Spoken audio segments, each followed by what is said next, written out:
आता पाहूया टॉप 9 महत्त्वाच्या बातम्या। अक्षयचा मृतदेह दफन करण्यासाठी लवकर जागा मिळावी, कुटुंबियांकडून मागणी। तर अक्षय शिंदेच्या मृतदेहावर अंत्यसंस्कार करण्यासाठी पोलिसांकडून जागेचा शोध सुरू। हायकोर्टाच्या सूचनेनंतर पोलिसांची स्थानिक प्रशासनासोबत चर्चा। नागपुरात यंदा होणाऱ्या हिवाळी अधिवेशनाच्या बजेटमध्ये कपात। यावर्षी होणाऱ्या बजेटचा अनुमानित खर्च 65 कोटी असणार। फक्त अत्यावश्यक कामं केली जाणार। राज्यात हिवताप आणि डेंग्यूच्या रुग्णांच्या संख्येमध्ये घट, मात्र या आजारांमुळे 10 रुग्णांचा मृत्यू। सप्टेंबरमध्ये हिवतापाचे 512 रुग्ण सापडले। विदर्भ, मराठवाडा, कोकण आणि मध्य महाराष्ट्रामध्ये पुढील 4 दिवस पावसाचा जोर। बाजारपेठांमध्ये पाणी भरल्यानं मोठं नुकसान। पुण्यामध्ये रेड अलर्ट, तर मुंबई, रायगड, ठाण्यामध्ये आज ऑरेंज अलर्ट जारी।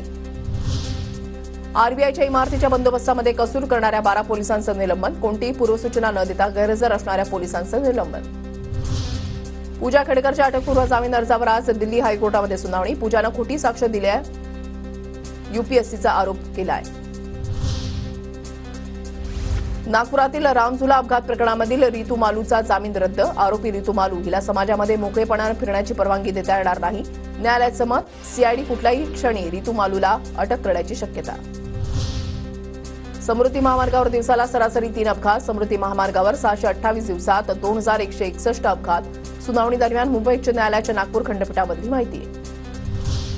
सोन्याच्या दरामध्ये पुन्हा एकदा वाढ। सोन्याचा भाव प्रति तोळा 75,000 रुपयांवर। या आठवड्यामध्ये आतापर्यंत सोनं प्रति 10 ग्रॅम मागे 1167 रुपयांनी महागलं।